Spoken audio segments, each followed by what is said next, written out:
Hello everyone, welcome our channel personal tutor. आज हम इस वीडियो में डिस्कस करने वाले हैं बहुत ही इंटरेस्टिंग टॉपिक कि भारतीय नील की मांग क्यों थी। ये टॉपिक क्लास 8 का एनसीईआरटी बुक का टॉपिक है। तो हम पिछले वीडियो में डिस्कस कर चुके थे कि किस तरह अंग्रेजों ने अपने फायदे के लिए भारत के जमीन पर किसानों के द्वारा अपने ही उपयोग की फसलों को उगाने के लिए मजबूर कर रहे थे। तो उन्हीं फसलों में एक नील थी जिसको अंग्रेजों ने भारतीय किसानों पर अत्याचार करते हुए उसको उगाने को बोला था। तो इसी तरह हम समझते हैं कि आखिर भारतीय जो नील थी, नील की खेती करवा रहे थे किसान, वो इतना इम्पोर्टेंट क्यों थी, समझते हैं। नील का पौधा मुख्य रूप से उष्णकटिबंधीय इलाकों में ही उगता है। 13वीं सदी तक इटली, फ्रांस और ब्रिटेन में के कपड़ा उत्पादक कपड़े की रंगाई के लिए भारतीय नील का इस्तेमाल कर रहे थे। ठीक है, तो समझ में आया नील क्या होता है कि जो कपड़े की रंगाई के लिए जो रंग इस्तेमाल होता है वो भारतीय नील था। जो नील का पौधा कहाँ पर उगता है? उष्णकटिबंधीय इलाकों में। उस समय भारतीय नील बहुत थोड़ी मात्रा में ही यूरोप के बाजारों में पहुंचती थी। उसकी कीमत भी बहुत ऊंची रहती थी। इसलिए यूरोपीय कपड़ा उत्पादकों को बैंगनी और नीले रंग बनाने के लिए वोडका नामक एक और पौधा पर निर्भर रहना पड़ता था। वोड का पौधा शीतोष्ण क्षेत्र में उगाया जाता था, इसलिए यूरोप में आसानी से मिल जाता था। उत्तरी इटली, दक्षिणी फ्रांस व जर्मनी और ब्रिटेन के कई हिस्सों में यह पौधा उगता था। नील के साथ प्रतिस्पर्धा से परेशान यूरोप के वोड उत्पादकों ने अपनी सरकार पर दबाव डाला और वे नील के आयात पर पाबंदी लगा दिए। ठीक है, तो क्या हुआ था कि जो यूरोप था वहाँ के बाज़ारों में नील कपड़ों को, जो कपड़े उत्पादक थे वो बैंगनी और नीले रंग के लिए वोड नामक एक पौधे पर निर्भर रहते थे। अब वोड कहाँ उगता था? शीतोष्ण क्षेत्र में उगता था। तो इसलिए जो यूरोपी थे वो अपने व्यापार को बढ़ाने के लिए सरकार पर दबाव डाले और नील की खेती को पाबंदी लगा दी, क्योंकि वोड और नील दोनों प्रतिस्पर्धी थे। ठीक है, मगर कपड़े को रंगने वाले तो नील ही को ही पसंद करते थे। लेकिन अब वोट का इस्तेमाल तो होता था, लेकिन जो कपड़े उत्पादक थे उनको वो रंगने के लिए बेसिकली नील का ही ज़्यादा प्रेफर करते थे, यानी नील को ज़्यादा पसंद करते थे। नील से बहुत चमकदार नीला रंग मिलता था, जबकि वोट से मिलने वाला रंग बेजान और फीका होता था। 17वीं सदी तक आते आते यूरोपीय कपड़ा उत्पादकों ने नील के आयात पर लगी पाबंदी में ढील देने के लिए अपनी सरकार को राजी कर लिया। कैरिबियाई द्वीप समूह स्थित सेंट डामिंगो में फ्रांसीसी और ब्राजील में पुर्तगाली, जमैका में ब्रिटिश और वेनेजुला में स्पेनिश लोग नील की खेती करने लगे। उत्तरी अमेरिका के भी बहुत सारे लोग भागों में नील के बागान सामने आ गए थे। 18वीं शताब्दी के आखिर तक भारतीय नील की मांग और बढ़ गई।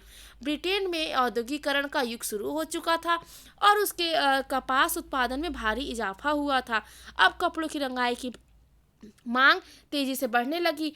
जब नील की मांग बढ़ी, उसी दौरान वेस्ट इंडीज और अमेरिका से मिलने वाली आपूर्ति अनेक कारणों से बंद हो गई। 1783 से 1779 के बीच दुनिया का नील उत्पादन आधा रह गया था। ब्रिटेन के रंगरेज अब नील की आपूर्ति के लिए बेचैनी से किसी स्रोत को तलाश रहे थे। यह नील कहाँ से मिल सकता था? ठीक है, भारत में ब्रिटेन की बढ़ती दिलचस्पी। अब समझते हैं कि अब भारत में ब्रिटेन आखिर इतनी दिलचस्पी क्यों दिखाया, क्योंकि यूरोप में नील की बढ़ती मांग को देखते हुए ईस्ट इंडिया कंपनी भी भारत में नील की खेती को रास्ते ढूंढने लगी थी। 18वीं सदी के आखिरी दशकों में ही बंगाल में नील की खेती तेजी से फैलने लगी थी। बंगाल में पैदा होने वाला नील दुनिया के बाजारों में छा गया था। 1788 में ब्रिटेन द्वारा आयात किए गए नील में भारतीय नील का हिस्सा केवल लगभग 30% होता था। 1810 में ब्रिटेन द्वारा आयात किए गए नील में भारतीय नील का हिस्सा अब 95% हो चुका था। जैसे जैसे नील का व्यापार फैला, कंपनी के अफसर और व्यावसायिक एजेंट नील के उत्पादन में पैसा लगाने लगे। समय बीतने के साथ कंपनी के बहुत सारे अधिकारी ने नील के अपने कारोबार पर ध्यान देने के लिए अपनी नौकरियां छोड़ दी। भारी मुनाफे की उम्मीद में स्कॉटलैंड और इंग्लैंड के बहुत सारे लोग भारत आए और उन्होंने नील के बागान लगा दिए। जिसके पास नील की पैदावार के लिए पैसा नहीं था, उन्हें कंपनी और नए नए बैंक कर्ज देने को भी तैयार हो गए थे। नील की खेती अब होती कैसे थी, अब समझेंगे हम नील की खेती कैसे होती है। नील की खेती के दो मुख्य तरीके थे, एक निज और एक रैयती। निज खेती की व्यवस्था में बागान मालिक खुद अपनी जमीन में नील का उत्पादन करते थे, या तो जमीन खरीद लेते थे या दूसरे जमींदारों से भाड़े पर ले लेते थे और मजदूरों को काम पर लगाकर नील खेती करवाया करते थे। अब निज खेती की समस्याएं क्या थी कि बागान मालिकों को निज खेती का क्षेत्रफल फैलाने में मुश्किल आ रही थी। नील की खेती केवल उपजाऊ जमीन पर ही की जा सकती थी। ऐसी जमीनों पर आबादी पहले से बहुत ज़्यादा थी।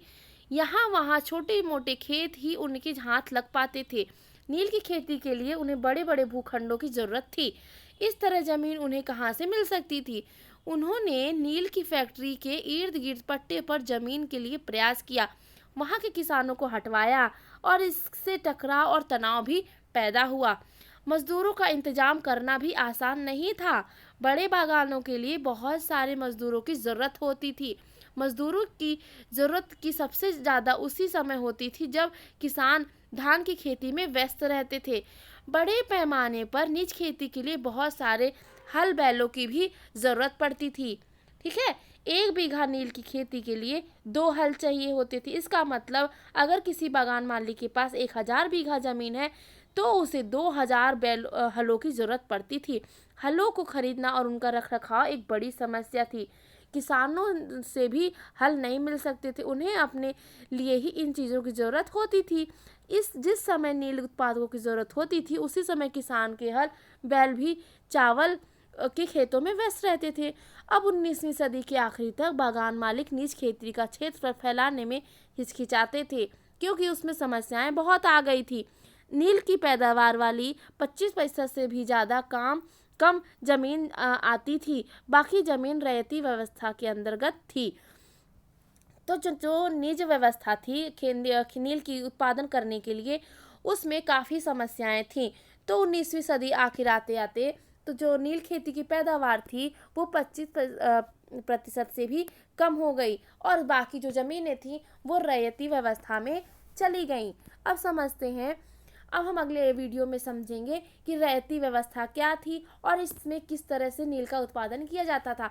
आई होप आपको इस वीडियो में क्लियर हुआ होगा कि जो नील की खेती करने की जो 2 व्यवस्थाएं होती थी, मुख्य जो तरीके होते थे, उसमें जो निज खेती थी वो किस तरह की जाती थी कि उसमें जो मालिक होता था वो अपनी ही ज़मीन पर नील उत्पादन करता था, या तो ज़मीन किराए से लेता था या खुद ही खरीद लेता था। ठीक है, और इसमें सबसे ज़्यादा समस्याएं क्या होती थी कि उन्हें जो किसान चाहिए होते थे मजदूर के तौर पे, वो नहीं मिलते थे, बैल नहीं मिलते थे, हल नहीं मिलते थे।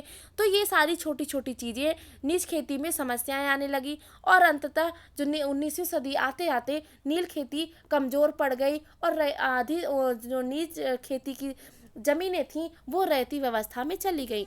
तो आई होप आपको ये क्लियर हुआ होगा कि भारत में जो नील था, जो भारतीय नील था, वो इतना इम्पोर्टेंट क्यों था, किस तरह से वो ब्रिटेन के बाज़ारों, यूरोप के बाज़ारों में छा गया और जो दूसरा मटेरियल होता था रंगाई करने के लिए वो भारतीय नील के सामने फीका पड़ जाता था। इसलिए यूरोप के बाज़ारों में नील की इतनी अधिक मांग हो गई थी, जिसके कारण मांग को देखते हुए जो वहाँ के बड़े बड़े व्यापारी थे वो भारत में आकर नील की खेती में अपना पैसा लगाने लगे। तो आपको ये सब चीज़ें क्लियर हुई। Thank you. अगली रैयती व्यवस्था नील की पढ़ने के लिए, नील खेती में जो रैयती तरीका था, हम उसको अगले वीडियो में डिस्कस करेंगे। आपको रैयती खेती देखने के लिए अगला वीडियो देखना पड़ेगा। Thank you.